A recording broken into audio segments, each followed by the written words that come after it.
growing up in the shadow of a steel plant in eastern Baltimore County. It was a Bethlehem Steel site. It was a site that produced steel used to build ships in world wars, parts of the Empire State Building, the Golden Gate Bridge, the Chesapeake Bay Bridge. We employed roughly 31,000 steelworkers and other employees at the heyday of the plant.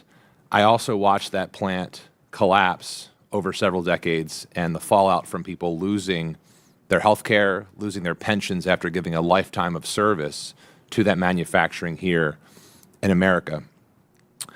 So we do need to uplift the American manufacturing industry.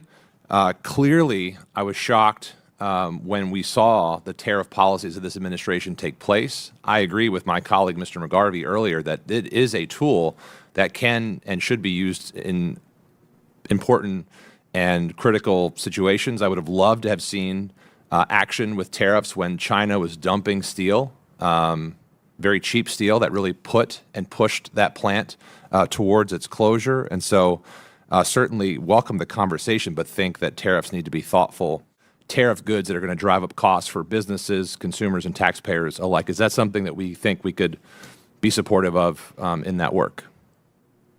Exemptions from what?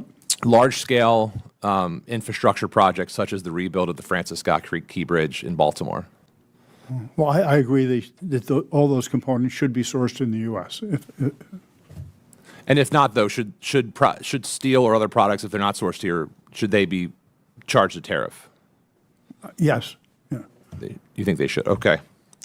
And then regardless of where the tariffs are coming or your positions on tariffs, I'm just curious for the panel here, going back to that grant for Sparrows Point Steel, do you think we could or should look at ways to use that tariff revenue to support those projects rather than pull that funding from them?